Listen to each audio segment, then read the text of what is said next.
बिस्मिल्लाहिर्रहमानिर्रहीम। अस्सलाम वालेकुम नाजरीन, आप यूट्यूब चैनल देख रहे हैं स्टूडेंट जर्नलिस्ट। मैं हारिस समाइयों।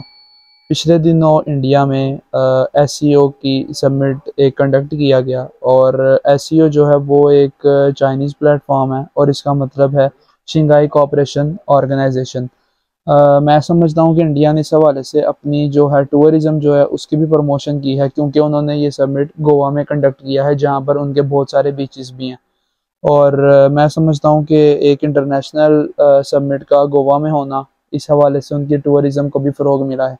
एससीओ की मीटिंग में सबसे पहले ये होता है कि रीजन के जो से ममालिक हैं उनके फॉरेन मिनिस्टर्स जो हैं, मिनिस्ट्री ऑफ फॉरेन अफेयर्स, वो सारे इकट्ठे होते हैं एक जगह और एक फॉरेन डिप्लोमेसी के तहत फर्दर वो अपने मुल्क के जो हैं फॉरेन पॉलिसीज़ को डिस्कस करते हैं और रीजन को किस तरह आगे बढ़ाना है और अपनी फॉरेन पॉलिसी को वाजिया करते हैं।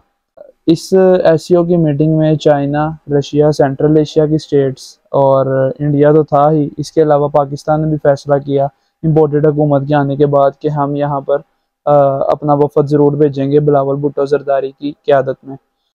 अब वहाँ पर उनके साथ क्या सलूक हुआ वो सोशल मीडिया पे तो काफ़ी ज़्यादा शोर भी पड़ा है। इस हवाले से मेरा मौक़िफ़ ये है कि जयशंकर साहब ने जो तस्दीर की बिलावल की और उसके बाद जो उन्होंने अपनी प्रेस कॉन्फ्रेंस में भी वाजिया की कि हमने बिलावल को अकॉर्डिंगली ही ट्रीट किया है और and what kind of accordingly they treated him accordingly as a terrorism industry.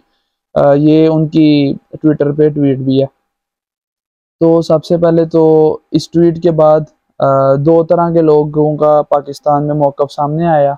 एक तो वो थे जो पीडीएम के हामी लोग थे और उन्होंने बिलावल को अप्रिशिएट किया इस मीटिंग के हवाले से, और दूसरी तरफ से ऐसे लोग भी थे कि जिन्होंने कहा कि ये ज़िल्लत बिलावल की होनी चाहिए थी क्योंकि वो अनफिट था फॉरेन मिनिस्टर बनने के लिए भी और तैयारी के बगैर ज़ाहिर है वो लोग गए हुए थे। तो पाकिस्तान में दोनों मौक़िफ़ मैंने आपके आगे रख दिए, तो अब आप किसके हामी हैं आप मुझे कमेंट में ज़रूर बताइएगा।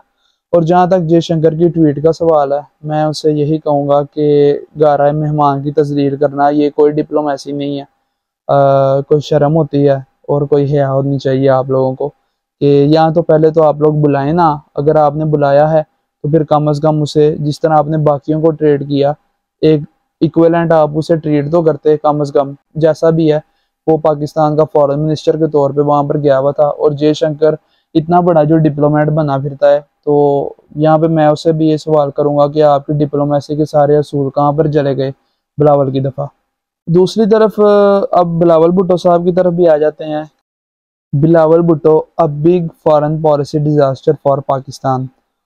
ये पाकिस्तान की बदकिस्मती है कि इस तरह का बंदा एक अजीम मुल्क का फॉरेन मिनिस्टर बना।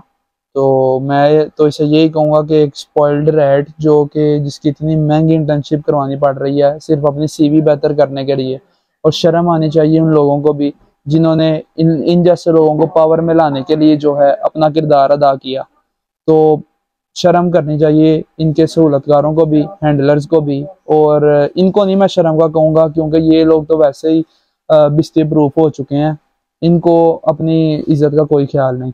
तो इसीलिए ये पूरी दुनिया में जहाँ पे भी जाते हैं लोग इनसे इसी तरह का ट्रीट करते हैं और ये लोग मुल्क की बदनामी का भी बायस हैं। अगर बिलावल के अगेंस्ट आप रीजन के बाकी ममालिक को देखें तो ईरान के आप फॉरेन मिनिस्टर को देखें, रशिया के फॉरेन मिनिस्टर को देखें, इंडिया के फॉरेन मिनिस्टर को देखें, जयशंकर को 30 साल से ज्यादा का एक्सपीरियंस, तुर्की के फॉरेन मिनिस्टर को देखें, तो उन सब ने एक खासे डिप्लोमेट्स जो हैं अपने फॉरेन पॉलिसी उनके हवाले की हुई है। बिलावल भुट्टो का अगर आप ट्रैक रिकॉर्ड देखें तो ये शख्स आज तक कोई इलेक्शन नहीं जीता, फिर भी ये फॉरेन मिनिस्ट्री में बैठा हुआ है और हमारा फॉरेन मिनिस्टर फ्री का बना हुआ है। और यही मेरा वाज़ेह इख्तिलाफ है पीडीएम गवर्नमेंट से, और इसीलिए यही सारे लवाजमात के हवाले से मैं ये समझता हूँ कि रजीम चेंज ऑपरेशन पाकिस्तान में एक हकीकत है। बिलावल भुट्टो सबसे पहले तो उसको जाना नहीं था चाहिए, क्योंकि इमरान खान साहब की एक पॉलिसी थी कि 370 आर्टिकल 370 के बाद जो इंडिया ने शब खून मारा है हमें इंडिया से बायकॉट ही करना चाहिए। तो लेकिन अगर जब ये लोग गए ही हैं तो इनकी जो वहाँ पे तस्दील हुई है वो सारी दुनिया ने देखा।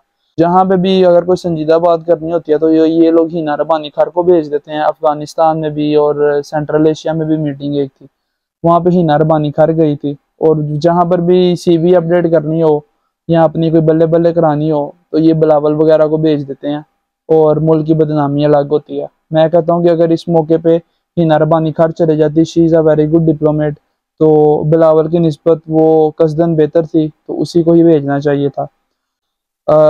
अब इंडिया ने ऐसा क्यों किया, ये बिल्कुल वाजिया है कि उन्होंने अपने बीजेपी के सपोर्टर्स को भी तो राज़ी करना है। ज़ाहिर है आगे से इलेक्शन भी आ रहा है इंडिया में, तो उन्होंने सिर्फ अपनी पब्लिक को खुश करने के लिए अपनी वही पुराना और टिपिकल इंडिया बन के दिखाया कि हम पाकिस्तान को लताड़ेंगे, हम पाकिस्तान को हर प्लेटफॉर्म पे हम उनको जो है तजलील करने की कोशिश करेंगे। G20 Summit. अब आगे होने लगा है G20 समिट, वो भी इंडिया में, और इंडिया ने छक्का ये मारा है कि वो होगा कश्मीर में। और आपको याद होगा कि हमारे मुल्क में कुछ ऐसे लोग भी थे जो ये कहा करते थे कि कश्मीर को हमें भूल कर, कश्मीर को पीठ पीछे डाल के तो हमें आगे बढ़ना चाहिए, इंडिया से ताल्लुकात को बढ़ाना चाहिए। अब आप लोग समझ आए कि ये वही पुरानी पॉलिसी का इनकाद हो रहा है। कश्मीर के हवाले से कोई बात नहीं हुई ये एससीओ समिट में भी, और आगे से जो G20 का समिट हो रहा है वो इंडिया कश्मीर में इनकाद कर रहा है। और इस हवाले से इंडिया आपके कश्मीर के नैरेटिव को दफन करेगा और इंडिया आपके कश्मीर के नैरेटिव का बेड़ा गर्क करेगा और ये भी कहेगा कि हमारी तरफ से कश्मीर में सारे हालात नॉर्मल हैं, इसीलिए यहाँ पे इंटरनेशनल मीटिंग का भी इनकाद हुआ है। और हालांकि पाकिस्तान एक टेररिज्म स्टेट है, ये इंडिया वहाँ पर अपना मौक़िफ़ पेश करेगा और दुनिया मजबूर होगी इंडिया को सही कहने में, क्योंकि हमारी तरफ से ये वाले लतीफ़े जो हैं अपना ना ही अपनी ही तरफ से उसे डिफेंड कर सकते हैं और ना ही अपनी पॉलिसी को वाज़िया कर सकते हैं। तो इस हवाले से अब आपका कश्मीर की पॉलिसी जो है वो भी आपकी पीछे पड़ गई है और सारा क्रेडिट जाता है उन लोगों को जो कहा करते थे कि कश्मीर को पीछे डाल के हमें आगे बढ़ना चाहिए। तो मुबारक हो आपको बड़ी बड़ी। शहबाज शरीफ साहब को देखें तो मौसूफ जो है वो क्राउन की सेरेमनी है, ताजपोशी की जो सेरेमनी है वहाँ पे दौड़े हुए हैं, और शहबाज शरीफ बजाय इंडिया को कंडेम करने के इस हवाले से जो उन्होंने बिलावल की बेइज्जती की है वो अपने ट्विटर पे पीटीआई को ही कोस रहा है। जो वहाँ पे लिफाफे किए हुए हैं इंडिया में बगल बच्चे, वो वहाँ पे गोवा में ब्रेकफास्ट कर रहे हैं और अपनी तस्वीरें खिंचवा रहे हैं, और यहाँ पे मुल्क की फॉरेन पॉलिसी का बेड़ा गर्क हो गया। तो इन्ना लिल्लाहि व इन्ना इलैहि राजिऊन। अब तक के लिए इतना ही। अपना और अपने इस चैनल का ख्याल रखें। पाकिस्तान जिंदाबाद।